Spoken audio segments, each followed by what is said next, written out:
It's taken some time, but I finally got it all together. Today's video for Alpha Clash is going to be solo gameplay of Siege of the Forgotten. I should have brought the case here, but I didn't because I didn't think about it. HARK, we are here. It is time for an Alpha Clash gameplay video, my first on this channel. Lots of interesting stuff going on with Siege of the Forgotten.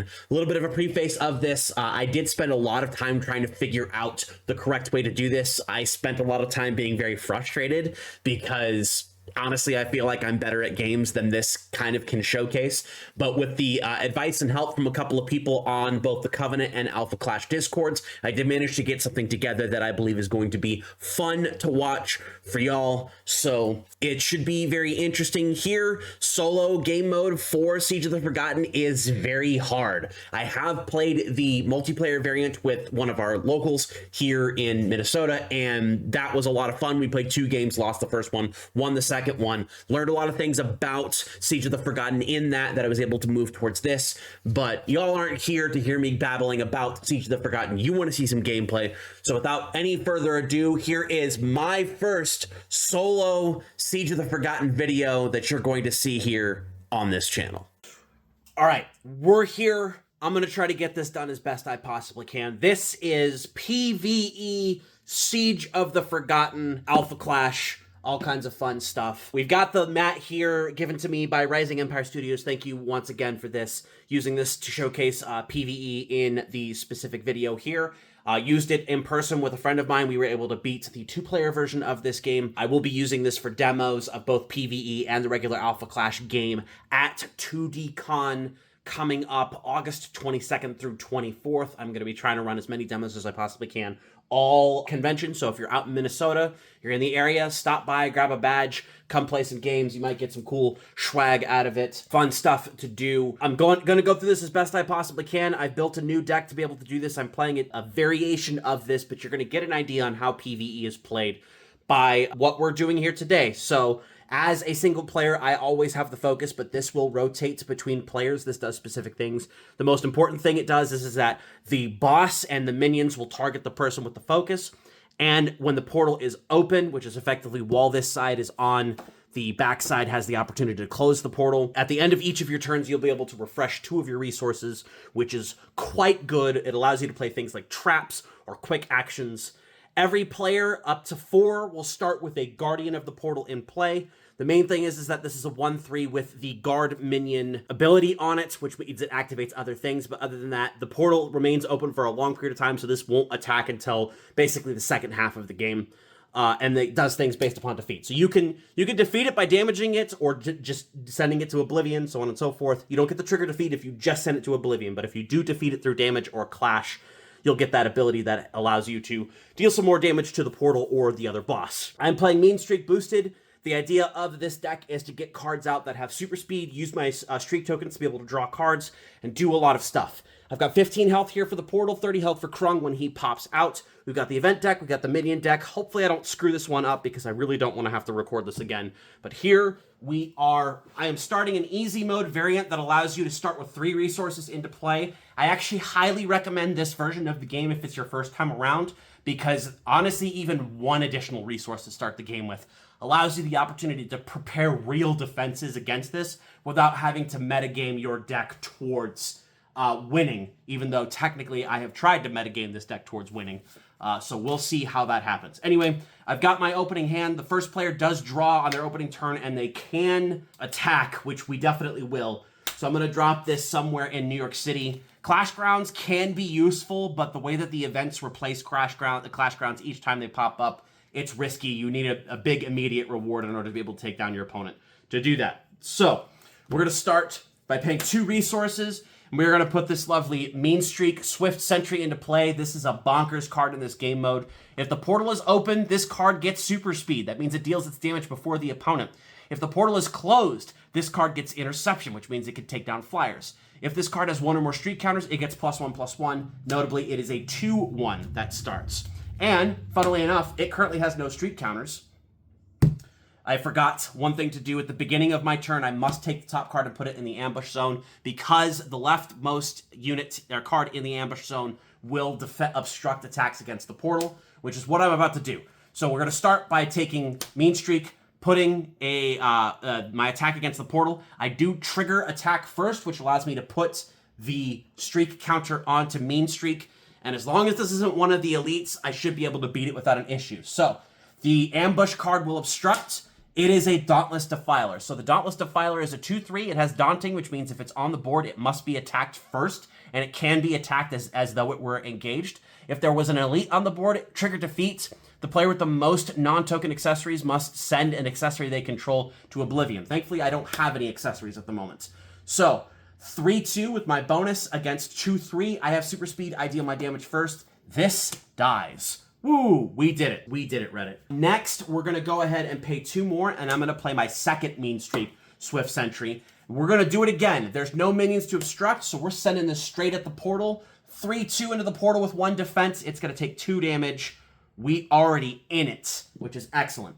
And then the last thing I'm going to do for turn is I'm going to activate Mean Streak's ability to remove both of these streak counters, and I'm going to draw a card, because we do need card draw for the game. So my turn is done. We now go to the boss turn.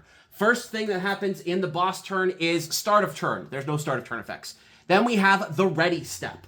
So at the start of the boss ready step, you play the top card of the minion deck into the minion zone, which is a creature of the collective. I'll go over what that is in a second.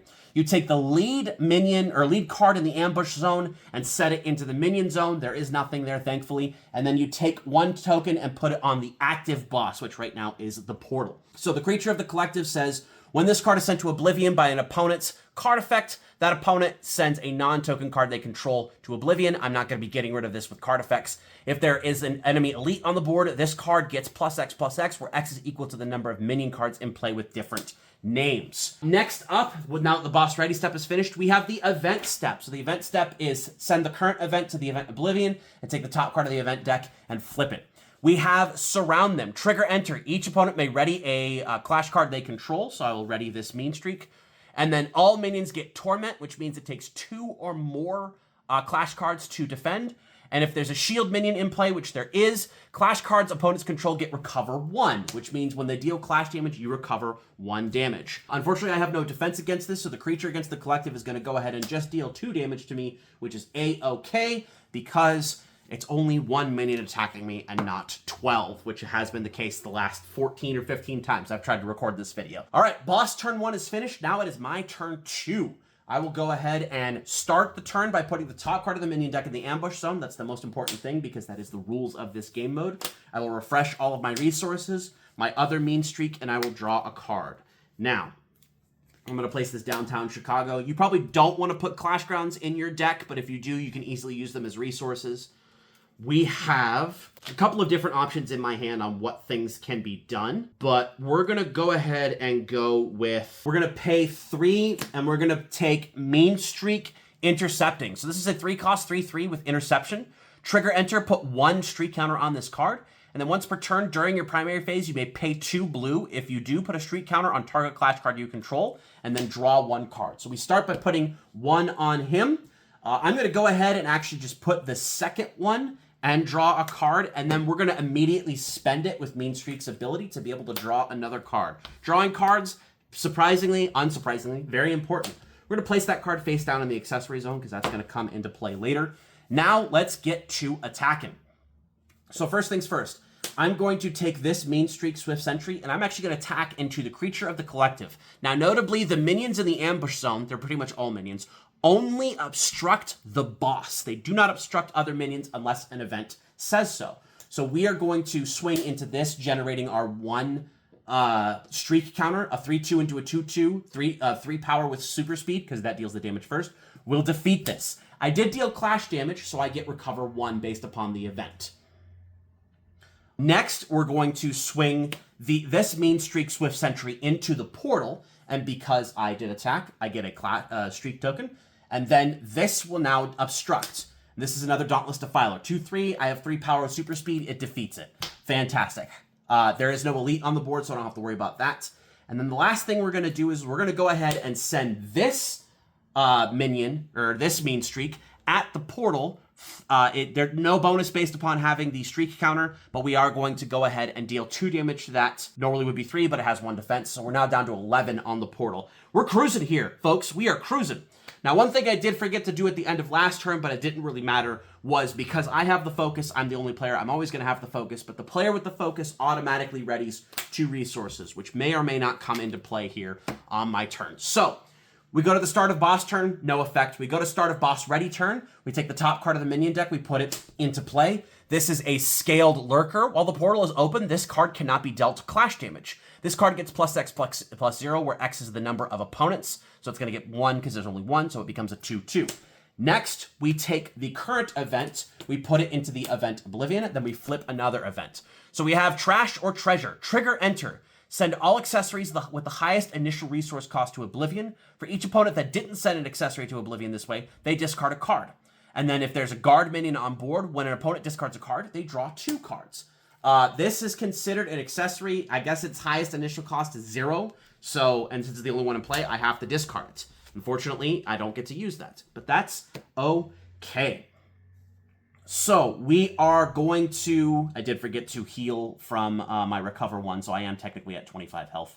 Lots of things I'm going to forget. I apologize, folks. Yell at me in the comments if I forgot something major or if I played something horrendously wrong. So now we have the Scaled Lurker, which is going to attack my contender for 2. I could stop this, but we're going to save some stuff for later. I'm going to go ahead and just take the 2 damage and go to 23. We took 2 initially, then we healed 2, and then now we'll take 2 again. So there we go. The boss turn is finished.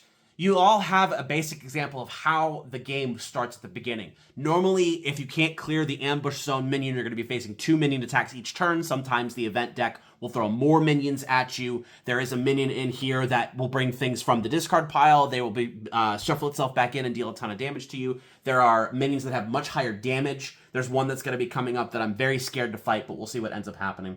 So, start of my turn, minion into the ambush zone. Whoops, I keep losing my my health counter. Maybe I should put that up here. I don't know if that's visible to you all, but I'm currently at 23 health. Restore all of my stuff, and then draw a card. We are going to start off by removing both of these and drawing a card. Interesting. Oops, I forgot the resource. Let me just quickly throw this mean streak into my resource row.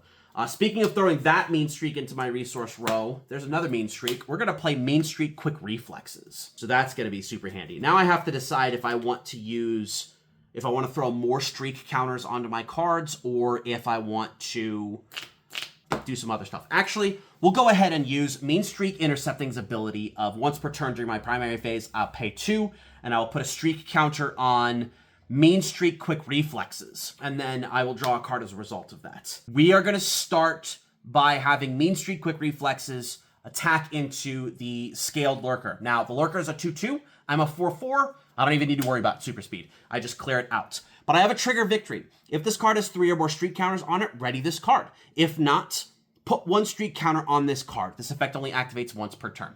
So now he's got 2 streak counters. Next, we're going to send mean streak Swift Sentry at the boss. Now we are going to have the obstructing card come in here. We're getting a little bit closer to probably something that's going to defeat me. And while this is not going to defeat me, it won't die. Because this is a 1/5, but it has a trigger attack. It gets +X+0, where X is the number of resources the defending player controls. So this is getting 6 next turn. And it has breakthrough. So I really have to try to stop this as best I possibly can. But that's into play now. So we're going to go ahead and send 3 more with the streak counter at the boss, which is going to deal 2, putting it at 9. There we go. And then the debate here is, do I hold up some resources and do a couple of different things, or do we try to do a couple of different nasty things here? Let's try a tactic. We're going to go ahead and leave this minion, this mean streak up and pass. I have the focus. I ready 2 of my resources, which will be very important. Now we go to the boss phase. So, start of turn, nothing. Start of boss ready step. We do go to 2. Actually, I think that should be at 3. Because 1, 2, this will be the third one. Yes, it should be at 3. We take the top card of the minion deck, we put it in play. We have another Burly Enforcer. That's not good. And then this gets readied because it is the ready step. And now we go to the event step. So we're going to go ahead and get rid of this.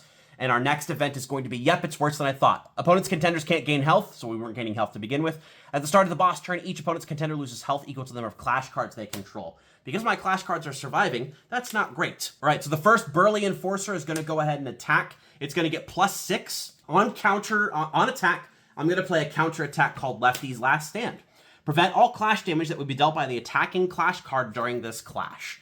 So there's that. That means this is not going to be dealing any damage, but we are going to go ahead and obstruct here. And the reason why we're doing that is because we are going to play a clash buff called Streaks Inbound. Now, funnily enough, PvE does not have a ban list yet, which means these cards that are absolutely insane clash buffs are legal for play in this format. So this specifically says you may only play this if your contender is a blue alpha, which means Streak is.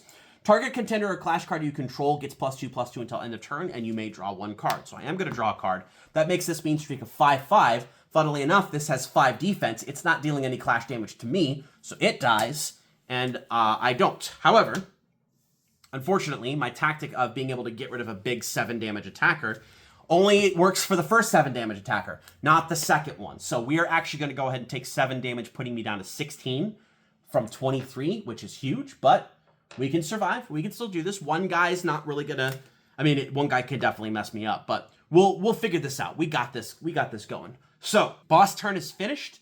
It is now my turn, beginning of my turn. Card from the top of the deck to the ambush zone. I've got my 6 resources. I realistically will definitely need to leave up 1 more blocker next turn. I'll more than 1 blocker because of breakthrough. That's that. We're going to draw a card. We're going to put somewhere in New York City into play. And then we're going to do, I wish I could attack into that with my Mean Streak Quick Reflexes and defeat it. Unfortunately, we can't. So we're going to go ahead and, this should actually also be ready. We are going to spend these 2 to draw a card. Don't worry, they're coming back. That's not what I really wanted. We'll swing this into the boss, and we will have 1 obstructing minion, which is a necrotic fodder. It's got 1 power, 3 health. It does have necrotic, 3 defense, and it has, if there's elite out brutal 2, when this card deals clash damage to a contender, it deals 2 additional clash damage to that contender. Thankfully, super speed means I defeat this first, which is fantastic. So now what we can do is we can swing this at the boss with 3 power, so it's going to take 2 damage, going to 7. We're going to swing this guy at the boss, which is also 3 power, not generating any streaks because they already have streaks on them, so it's going to take another 2. And then we'll swing Mean Streak Quick Reflexes for 4, which is going to deal 3 damage, bringing it down to 2. We're getting there, folks. We're getting there. Then the last thing I'm going to do, which is actually probably going to cause some problems, but let's have fun with it, is we're going to play Mean Streak Finishing Blow. So trigger enter. Put 1 streak counter on each clash card you control. So that's going to send this to 2, this to 2, this to 2, this to 3. And then ready all clash cards you control. Oh, this also gets a streak counter. Ready all clash cards you control with an initial resource cost of 3 or less, which is going to be these 3. Perfect. And then it also has a trigger attack. Choose 1, draw 1 card. Opponent discards 1 card. So we are going to, there's something coming up that I know I'm going to need to worry about. Let's just go ham. Let's go ham. We're going to swing this at the portal, which is going to be a 3, which is going to go to 2. And that's going to reduce the portal to 0. So for the first time since I've been doing this solo, the portal is now actually dead. Let's read off what happens when this happens. So it says, when the portal has 7 boss counters on it or is defeated, put the Lord Krung boss card into play as the active boss. Then put all minions of the ambush zone into play. When the portal is defeated, flip it. While the portal is open, minion cards in play can only have their attack and defense reduced by targeted effects. So if this is closed, my clash card debuff does actually work. At the start of the boss turn, any opponent may engage a resource for each opponent of the boss. If they do, the portal is closed until the start of the next boss turn. If at the end of the boss ready step, play the top card of the minion deck, put all minions of the ambush zone into play, and put a boss counter on the active boss, then move the focus to the next opponent. At the start of each opponent's turn, send the top card of the minion deck into the ambush zone, and while the portal is open, the leading minion in the ambush zone obstructs the first attack each turn if able. Krung himself, there's a lot of text to read here, says at the end of each boss ready step, if Lord Krung has 5 or more boss counters, remove 5 boss counters from Lord Krung and flip this card. When Lord Krung flips to this side, play a card from the top of the minion deck for each opponent. Minions in play get +1/+1 and attack the contender of the opponent with the focus, which is me. At the start of each opponent's turn, put a boss counter on Lord Krung. So he's gaining 2 every round. Trigger attack, Lord Krung gets +3/+0 until the end of the turn and attacks the contender of the opponent with the focus. Prevent all clash damage dealt to Lord Krung while attacking. And while the portal is open, Lord Krung can't be obstructed and his health can't be reduced below 1. And he is a 1/1, so he's dealing damage in a significant amount. All right, we still have some attacks that we can do here. So let's go ahead and we'll swing our Swift Sentry into Lord Krung. Lord Krung has 30 health at the start. He's got 1 defense. He's only got 1 power though, so he's not going to kill me. So he's going to go down to 38. And then I will go ahead and swing my Mean Streak Finishing Blow. Trigger, I will draw a card. And then we will fling 5 damage, which will be 4, putting him at 24. So there we go. We're going to leave this Mean Streak Intercepting up because I do need to be able to deal with this Burly Enforcer, which is going to absolutely murder me if I don't. So that is the end of my turn. At the end of my turn, I will go ahead and restore 2 resources here. And we go to the start of the boss turn. I am not going to engage any of my resources. I'm going to keep the portal open one more time until it's time to do some stuff. So that's finished. Now we go to the start of the boss ready step. Start of the boss ready step, we ready this. Forgot to do start of the boss turn. 1, 2, 3, 4, 5. I'm going to take 5 damage going down to 11. Apologies. That was because of the event that was here. But that's okay. We're still doing an okay job here. Next, we're at the end of the boss ready steps. We're going to play the top card of the Minion deck, which is a creature of the collective. And then there's no minions in the ambush zone, but we are going to put a boss counter onto Krung, which is nasty. And then Krung does not have enough, so that's going to be there. Ooh, I just realized this has got +1/+1 for all of the minions in play, which means this has got 6 health, and my original plan of what I was going to do is not going to work. So that's okay. Now we go to the event step. So we're going to discard this. We're going to flip. We've got all for 1 and 1 for minions in the ambush zone obstruct from minion cards in play without limits, in addition to obstructing for the boss once per turn. When this card leaves play, set the top card of the minion deck into the ambush zone. So we know that that's coming on the next turn, which is going to be rough, but we can do it. The next step after the event step is the minion clash step. So minions are going to start attacking. We're going to have the Burly Enforcer attack me. I will go ahead and spend my 2 resources for Lefty's Last Stand. I can't kill this, but I can stop it from dealing damage to me, which is perfect. And then the creature of the collective is going to attack. There is actually an elite in play. Krung himself is an elite. So this is going to be +X+X, which is going to be 3 total. And so this is going to be a 5/5. Trying to see if there's anything in here that I can do about that. I could take 5, but I'm also taking another 4. So I will have this Mean Streak intercept this ability. I don't like to do that, but we are going to Streaks Abound in order to be able to make it 5/5 and draw a card. So they are going to kill each other. Sad to lose this Mean Streak, but we're pushing on to try to win the game. And then it doesn't do anything when it dies, which is good, because that would be a problem.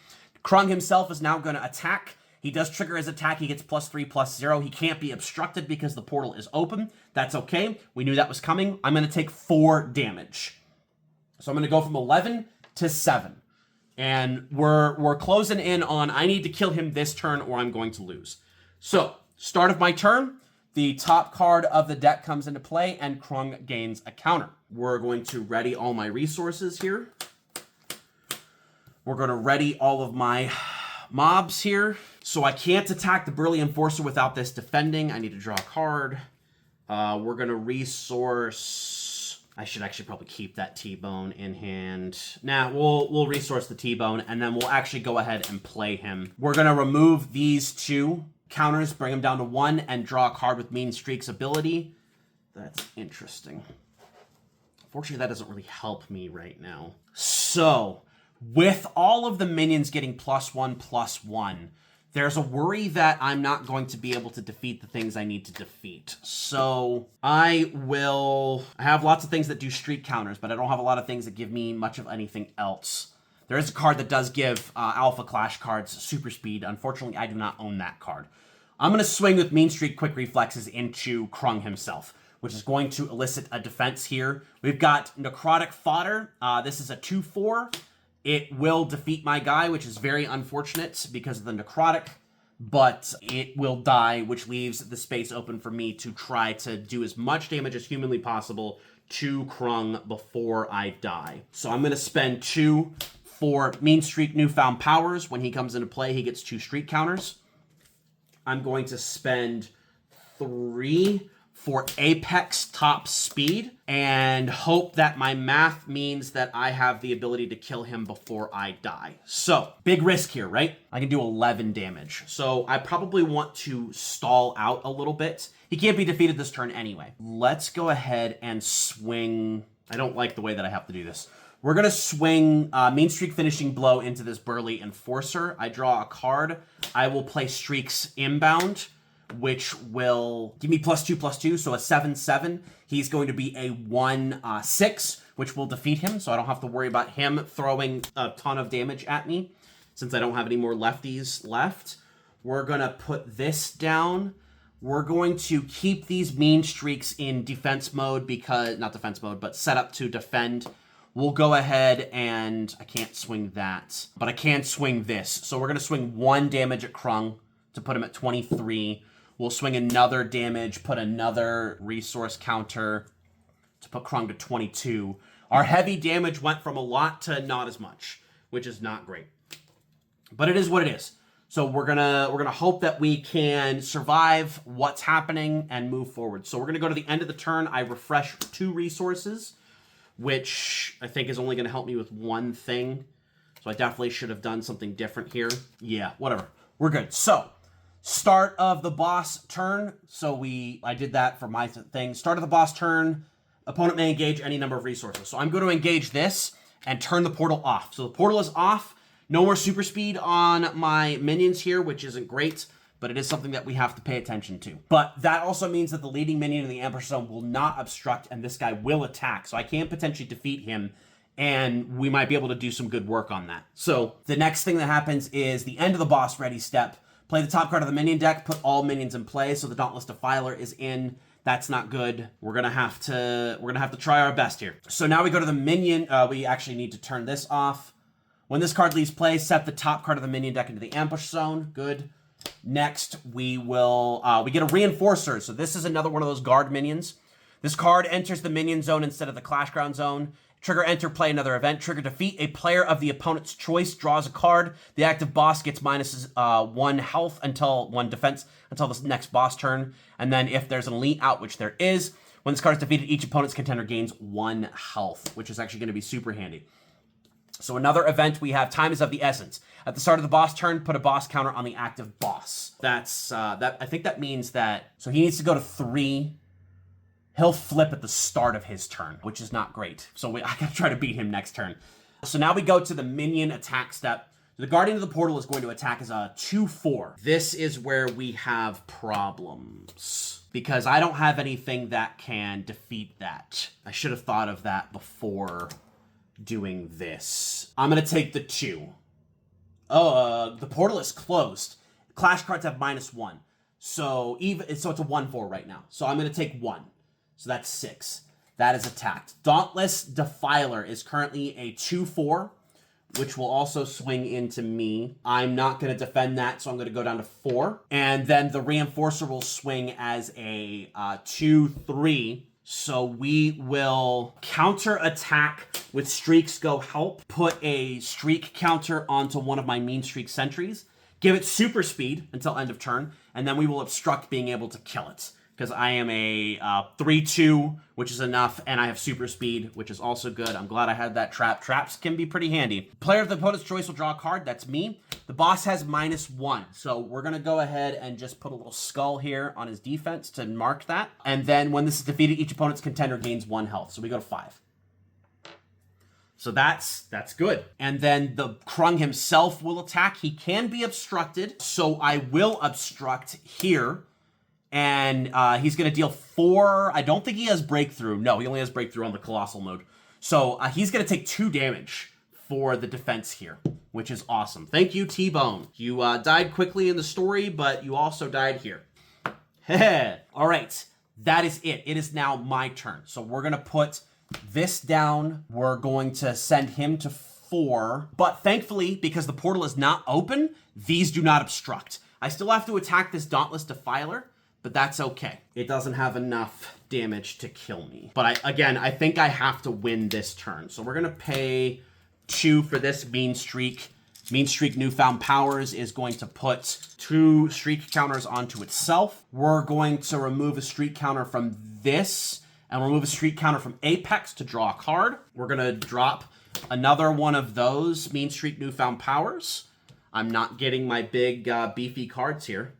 So that's a problem. I guess I forgot to resource. That's okay. We're not going to worry about that. For Mean Streak Unstoppable, I'm going to stack these a little bit, especially the ones that are effectively the same card. So Mean Streak the Unstoppable is trigger enter. Put 1 streak counter on target clash card you control, which I will put it on itself. If this card has 2 or more streak counters on it, it gets +1, -1, and breakthrough. So the last thing I will do is I will play Lefty on the way to put a 2nd streak counter onto that Mean Streak.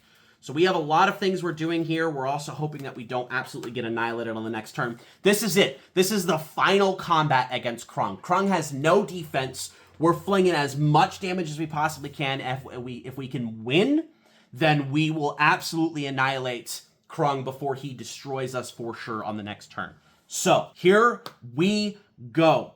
Mean Streak the Unstoppable is currently a 4-3 with breakthrough. So we are going to swing that at the Dauntless Defiler. So the Dauntless Defiler is a 2-4, which is enough. So there's no breakthrough there, unfortunately. There's not going to be any breakthrough on any of those, which is sad, but it is what it is. So that's going to defeat that because I had to attack that.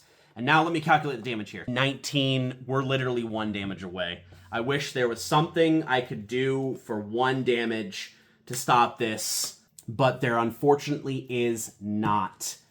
And that is the most hilarious way to lose a game. So we're going to go ahead and deal 5 damage, which will put Krung at 15. And I will draw a card. Wow. Had I played this instead of one of those. So that's my fault for sequencing that wrong. We're going to swing 3 at him to go to 12. We're going to swing 3 more at him to go to 9. Maybe I'm wrong. Maybe my math is wrong. No, my math is not wrong. We swing 2, 4, 6, 8 total. I will not survive no matter what, because I know that he's coming in with a huge amount of damage, plus I have a bunch of minions that I can't block all of them, especially if they have breakthrough. So, and there it is. Unfortunately, that +1/+1 really did manage to break most of what I had available to me. But let's finish this out once and for all, and we will go to the boss turn. So at the start of the boss turn, I don't get any of my resources ready. So this will flip into this. Portal is now open, so he is super unbeatable. Start of the boss turn, he gets this. So we're going to now go to the boss ready step. I have no resources to engage. So, end of the boss ready step, play the top card. Hold on, there is an order of operations for this. The boss resolves first. Well, they're both the boss. So, we'll start with the portal since it's here. We will, the ready step happens, so this is this. End of the boss ready step, play the top card of the minion deck, which is a necrotic fodder. Place all of the minions. There's Morak. I was worried he was going to come out earlier. And then put a token on him. So, at the end of the boss ready step, flip Lord Krung. At the start of the boss turn, flip him. Minions in play get +3/+3 and attack the opponent's contender with the lowest health. Not with the focus, with the lowest health. Trigger attack, Lord Krung engaged gets +5/+0 and attacks the contender of the opponent with the focus. Prevent all class damage. While the portal is open, he can't be obstructed and his health can't be reduced below 1. Portal is open currently, so the Guardian of the Portal cannot attack, but the Necrotic Fodder will attack me for 1 damage plus Brutal 2, which is 3, so I go down to 2. And then Morak swings. His attack puts the Dauntless Defiler back in play because it says put the minion card from the top of the Minion Oblivion into play. And then deals 4 damage to me, taking me from 2 to -2. Mean Streak fails to stop Lord Krung, and the Siege of the Forgotten floods into New York City, killing everyone and disrupting the Progenitor's Gambit, the Alpha Clash, the Awakening, and the history and future of Earth as a whole, and we have lost.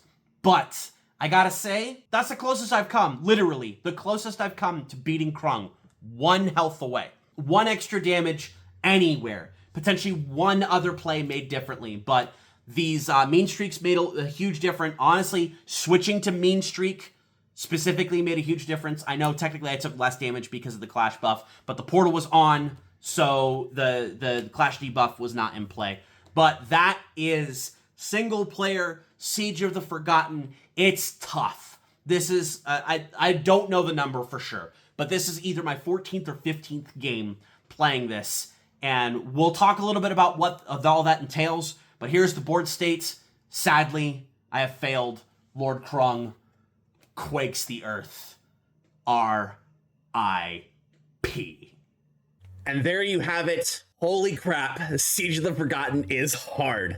As a PvE game mode, I'll preface this, postface, whatever, as I actually found myself very frustrated with this experience. Not because it's bad, quite the opposite. I think Siege of the Forgotten is probably one of the better solo games that I've been able to play, especially considering the fact it spins off of the already fun Alpha Clash gameplay that I have experienced with locals and some other stuff, specifically the Progenitor's Gambit. I'm excited for ClashCon to do the PvE gauntlets. I definitely am going to have to tune a couple of decks to be able to do that. But I think the main thing for me that frustrated me the most was not necessarily the gameplay itself. I did say in the gameplay video that I had done it 14 or 15 times. I played Magnate 1, I played Conquest, I played War, I played Machina, I played at least 2 or 3 games of the Mean Streak specifically.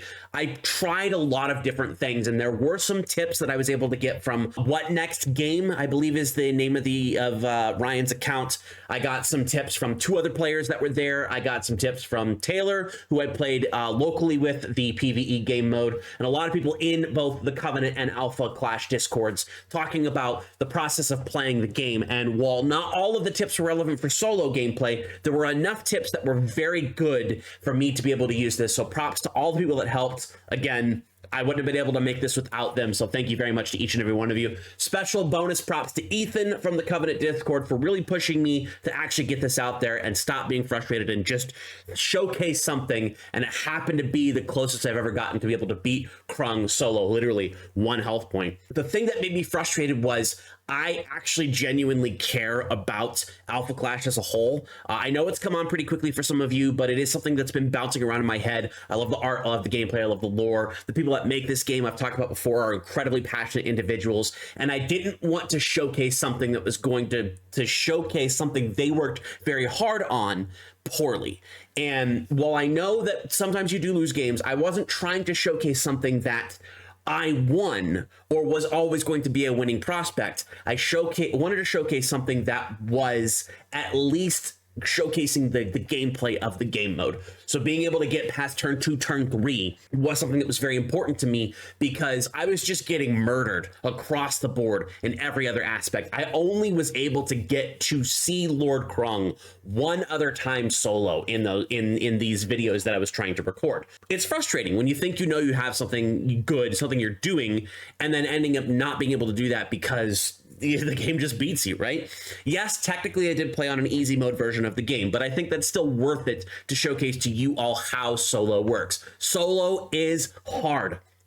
Do not walk into this game of thinking you're going to be able to clear it no problem. It is tough. It's going to require you to think about your deck building choices, think about your gameplay choices, play things you're not necessarily familiar with, so on and so forth. But because it is PvE, it is an experience that you get to have with yourself or with your friends. You can kind of play it however you want. If you all want to start with the easy mode with 3 resources and play, go ahead and do it. If you want to go all the way through Colossal on that, absolutely do it. It's your choice. It's up to you. I was trying to do something personally where it comes to prepping for the PvE gauntlets, and I think even this really did help me figure out what I want to do. So there's a couple of options that I need to grab some cards for to be able to put this stuff together. But I've definitely rambled a bunch. I very much enjoy Alpha Clash. I very much enjoy Siege of the Forgotten. I hope that this video showcases to you how cool the PvE variant is to Alpha Clash and the cool things that they could be doing with it moving forward. What if it's not just Krung that you have to fight? What if with Cosmic Conquest coming out, we get a different PvE boss to deal with? What if instead of discarded stuff, what if we fight against Alpha Aster himself, or maybe even Magnate and him running the alphas that worked with him, Flare, Kagan, Apex, and Machina? What if instead of fighting the bad guys, what if we fight the good guys? What if our experience is playing the bad guys going up against Moxie and Mean Streak and all of the other alpha hunters? That would be a very interesting way of producing things moving forward. But as it stands right now, Siege of the Forgotten, very cool experience. Again, only frustrating because I felt like I wasn't providing a good enough experience to you all, but it is something that I definitely would play a bunch of times. I think unless I really had a larger collection of cards, I probably wouldn't do solo again, unless I'm trying to experiment with something to see if it works within just kind of the basic framework of PvE. But in multiplayer, I'd play this a bunch of times, and I expect to do so at ClashCon in Nashville in October, which I'm super excited to go to. I've already got my flight, got my hotel booked, need to pay for the events and stuff like that. Should be super fun though, so be on the lookout for some content based on that. But that's all I have this week for you for Alpha Clash. But stay tuned, soon Echoes of Eternity is just around the corner, coming out September 29th. Yours truly has a preview. I believe it's coming out September 8th. It's like the first Monday of September, second Monday of September, September 8th. So be on the lookout. I've got a cool thing to showcase to you all, something that might even be prepping what my experience for the Pro Tour in Nashville is going to be in October. So I've blabbed. Thank you very much for joining me, everybody. Appreciate all of y'all. Longer video than normal, but there was a lot of stuff to have to showcase. Like this video, comment down below what your favorite experience has been with Siege of the Forgotten so far if you've played. Let me know if I made any play mistakes. You'll see there's a couple of them, including one very critical error that I think would have won me the game, but I'm not too worried about that. You live and learn, you play, you do all the different things you need to do. Subscribe to this channel for all of your card gaming needs, specifically Alpha Clash from this video. Thank you very much for joining me, everybody. Thank you once again to Rising Empire Studios for providing me this copy of Siege of the Forgotten and the mat and all this other stuff, the huge amount of support. Like I said, 2D Con for me coming up at the end, close to the end of this month. It's going to be super exciting for me to be able to experience, and I hope it's exciting for you all to experience if you're coming to meet me and play Alpha Clash as well. If not, have fun, do your things. It's all good. We're done. Thank you for joining me, everybody. Appreciate each and every one of you, and I will see you in the Clash.